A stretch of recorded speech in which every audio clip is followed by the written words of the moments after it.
Hi, I'm Sean. And I'm Jackie. And this is Rookie Roost.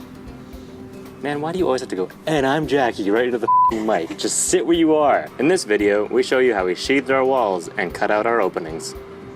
Since we paid close attention to this part while working with the 3D model, we had a pretty good idea of what pieces we would need to cut.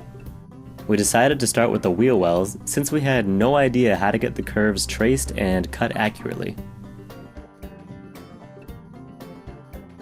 Yeah, I don't know. Figured it out? No. Hey! Come on! Seriously, Dick? It's not very nice. Where's that little bastard? You need to like cool your jets. Squirrel dropping pine cones on us. Why would he want that? He doesn't want it, he just wants to drop it on you. What a dick. We ended up borrowing a tip from Tiny Nest and cutting a pencil down and using it to trace out a stencil.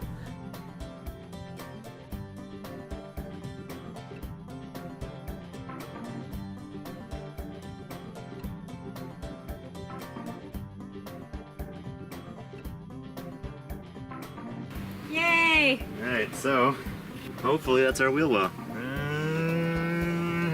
Okay, let's cut it out with the jigsaw we've never used before. It worked out pretty well. We tested the stencil over the wheel well until we were happy with it. So this is our test piece that we just cut out, that we just finished tracing. So we're gonna see if it fits.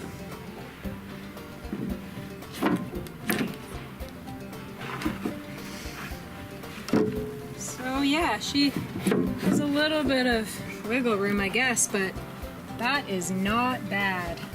Go jigsaw. Yeah. Got our stencil cut, but the stencil goes down pretty far on the wheel well and our plywood is not going to go down this far. We only want the plywood to come down about a ½ inch. So what we've done to figure this out is just put the square up here and see how far from the top of the fender here down we want our plywood. And we decided we're going to do it at about 9 1/4. So on our stencil, we've got the level here just to make sure that we've got a nice straight edge because the cut wasn't perfect because our lines weren't perfect when we traced it. But to figure this out now, we're just lining the square up with that level to make sure everything's flush. And now on our stencil we've marked the 9 1/4, so that'll be the very bottom of our piece of plywood. So we've got our measurement in from the edge of the plywood that's going to go in the house until where the fender is. So we put a little mark there. And now all we're going to do is line up our stencil, that's that 9 1/4 mark, with that piece. And that will be where we need to make our cut. So we've got our stencil clamped down, and to make sure it was in the right place, we just put square up to it. We needed about 9 1/4 or so there. You know, 9 1/4 the whole way down, because that's what our distance from the top of the fender to the bottom of the plywood we want it to be. So we know that's square on that piece now, and then we just clamped it in place and just drew a pencil line all the way along. It's a little wobbly in there, so we'll just make sure that we cut straight to compensate, at least try to.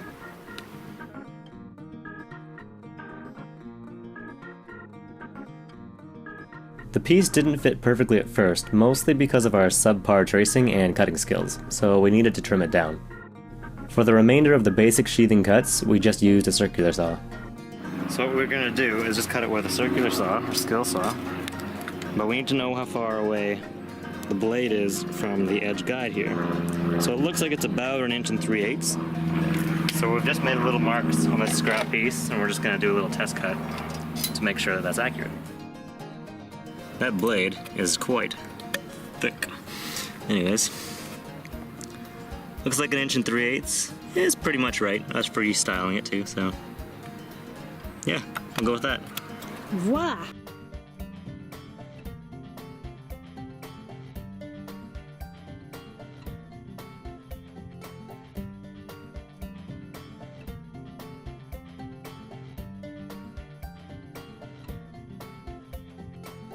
With our general practices in place, we started to just work our way around the house. We didn't use the dimensions from the 3D model because we wanted to make sure the real-world measurements were correct. We left 1/8 inch gaps for expansion, and should mention that we were using 1/2 inch plywood and 2 inch deck screws to fasten it down. 6-inch spacing on the edges, and 8 inches in the field. It was a lot of screws and time consuming, but we felt more comfortable using screws over nails. Initially, we'd only attached each board with enough screws to hold it steady, just in case we needed to adjust things later. We went back over the whole house at the end and added in the rest of the screws. Another day in the tiny house living life. We stuck 1/8-inch shims between the boards to keep the gap consistent while working up the walls. We realized we'd missed a few screws in the corner framing, so make sure you go over that before you never have access to it again. Cutting the angle pieces for the tops of the end walls wasn't too difficult, we just had to measure up on each side of the plywood and set our guide at that angle.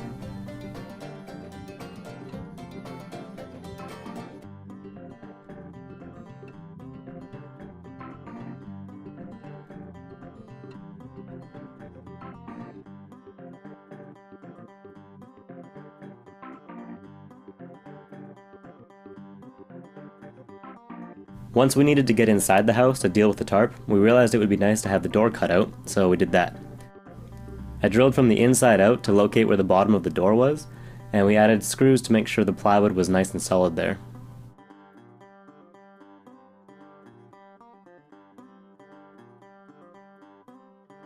The circular saw we were using was corded and super heavy, and I'd never done anything like this before, so it was pretty awkward. Definitely go with a lighter weight cordless tool if you're going to attempt it, or use a jigsaw, which is what we switched to for the other openings.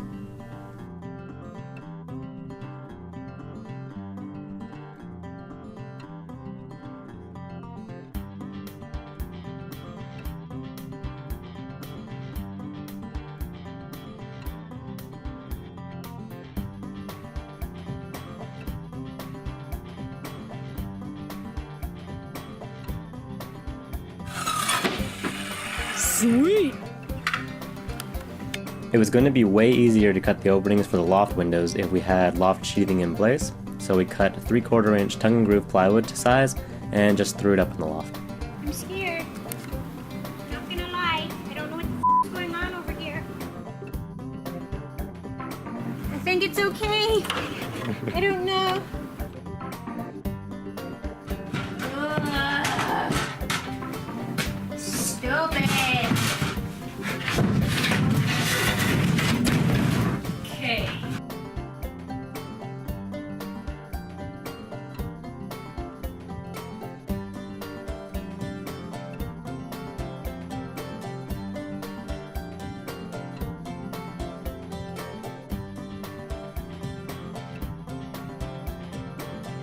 With the sheathing all attached, I began cutting out the windows while Jackie continued on with screwing down the sheathing.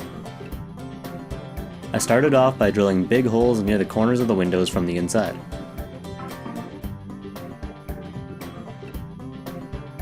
Okay, so we drilled out our 4 corners on this window, and now I'm just gonna mark out where the window frame actually is so that we know where to put screws around the window.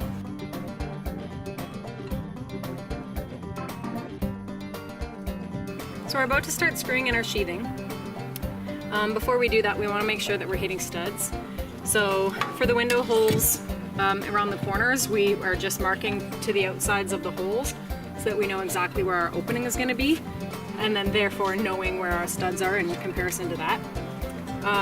For all the rest that don't have windows to mark out, we're going to look through the cracks to find exactly where they are and to measure in from the outside according to our drawing where they should be, and mark that at the bottom, and then just draw a straight line to connect it so that we know where all our screws will be.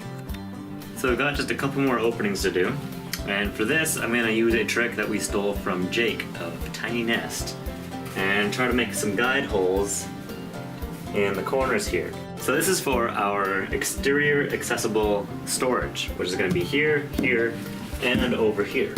So those are the last 3 things we had to cut open. So let's see how this works. Alright, in the corner. Oh, there we go. Tiny little hole there. Tiny hole. Tiny brought hole to us from Tiny Nest. Thank you, Tiny Nest. Okay, well, it's not a quick way to do things, but it is a nice, accurate, and long way to do. The small, precise holes made it easy to get perfect lines drawn, which I later followed with a jigsaw. If I was to do it again, I'd probably just use a cordless circular saw now that I've gotten better with using one, and a reciprocating saw to finish off the corners. At the time, the jigsaw was definitely the easiest tool to use. By the time we were done sheathing the walls, we were at 128 hours of build time, and it was 38 days since the start of the build. You can find a detailed breakdown of the time of each task at our website. Check the description below for the link. So that's it for this video. Remember to like and leave a comment below. And if you're new to our channel, hit that subscribe button. See you next time at the Roost. If you click on that little bell icon, you can get an email notification when new videos go live. You can also follow the daily progress of the build on social media and over at the Rookie Roost website. Check the description below for the links.